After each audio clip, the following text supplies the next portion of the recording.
Well, hi, everyone. Good Monday morning. Are you ready for a brand new week and studying the Bible together here on Inspiration for Today? I hope you are. Well, you are because you tuned in, and I so appreciate that.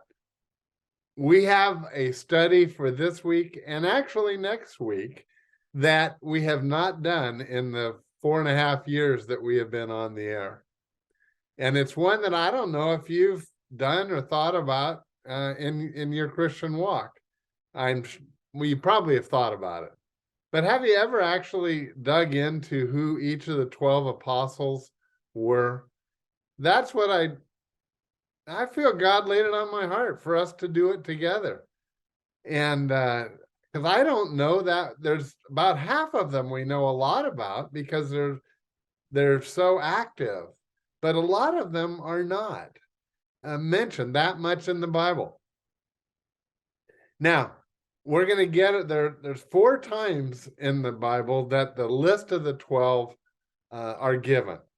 I'm going to take the one from Acts chapter 1, and the scene is they had just seen Jesus rise into the clouds. The risen Lord ascended into heaven, and they saw him go. And so it says in Acts chapter 1 at verse 12, it says, "Then they returned to Jerusalem from the hill called the Mount of Olives, and it was a Sabbath day's walk from the city.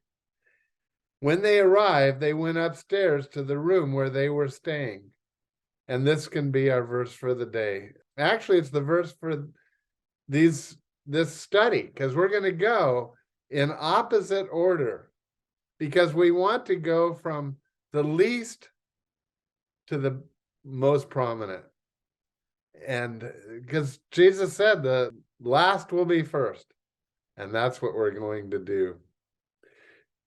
Those present were Peter, John, James and Andrew, Philip and Thomas, Bartholomew and Matthew, James, son of Alphaeus, and Simon the Zealot, and Judas, son of James. They were all there. They were all there. They actually were gathering to find and replace Judas Iscariot, who had betrayed Jesus. So taking the last one listed, and that is Judas, son of James. Now, this guy is to me, he's so interesting, and yet we don't know very much about him, but he was one of the original 12 that Jesus had selected. But his name was Thaddeus. Thaddeus. Does that ring more of a bell than when he's called here Judas, son of James? Thaddeus is how we often memorize the 12. And by the way, this is a great verse so that you can memorize the 12. Here's the interesting thing. His name is often called Thaddeus. In fact, Matthew and John and Mark refer to him as Thaddeus, but Luke refers to him as Judas, son of James. He's referred to that way in the Gospel of Luke, but he's also referred to by Luke. Luke is the author, human author, of Acts, and so he refers to him as that way. Why the difference? Why the difference? By the way, when John mentions him, he actually calls him Judas and then not Iscariot. That's the way that John referred to who we often call Thaddeus. So what's the difference? Well, here it is. Judas was a very popular name in New Testament times. It actually means, in Hebrew, it means Jehovah leads. Jehovah leads. And then that person follows, I think the assumption is. So parents, often thought that is a neat name for my boy. And I'm going to name him Judas. Jehovah leads. So, how did Thaddeus come about?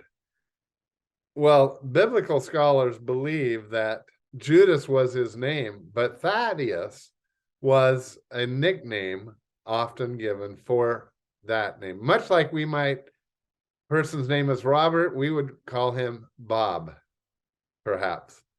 I go by Rick, as you know. My name officially is Richard. It appears that in Judas's case, that Thaddeus, which actually means breast child, and so it was a term of endearment that maybe, and in his book 12 Ordinary Men by John MacArthur, he suggests that the nickname of Judas was given because he was just a gentle and loving and tender man, that he was just calm and peaceful, and one that would often people would want to be around. Now, Thaddeus, so we're going to call him Thaddeus. I think there's a little doubt in my mind that that's what he actually went by. Now, Thaddeus did not have much recorded about him. In fact, he has one sentence listed in the New Testament. And that was found on that Thursday night when Jesus and the apostles or disciples then were gathered in the upper room. And they were sharing their last dinner together. And Jesus was talking, and he says, "Before long, the world will not see me anymore, but you will see me. And because I live, you will live also. And that on that day, you will realize that I am in my Father, and you are in me, and I am in you." Thaddeus was a little confused, and so he asked Jesus, and this was his sentence: "Lord, why are you going to reveal yourself only to us and not to the world at large?" Just asking that question reveals about Thaddeus that, well, first of all, he was comfortable enough to interrupt Jesus in his talk and ask him a question. I think that is significant,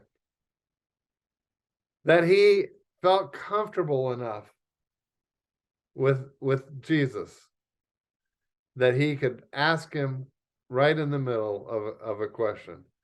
And he did want to know why Jesus would treat the disciples differently. Thaddeus was expecting a Messiah that would come in power. But Jesus says, and his answer was simple, John 14:23, "Anyone who loves me will obey my teaching. My Father will love them, and we will come to them and make our home with them. And anyone who does not love the Father will not obey my teaching. These words you hear are not my own. They belong to the Father who sent me." Wow. Love and obedience were tied together. And Jesus said that because Thaddeus asked him. Hey, I love it. We're going to learn more about each apostle as we go through these. I think you're going to find it fascinating. By the way, it says most thought that Thaddeus went on to plant churches and perform miracles. He went to the north in Turkey, what is now the country of Turkey, northern Turkey, by the way. And he was then traditionally says he was clubbed or axed to death for his faith. And some say that he was crucified.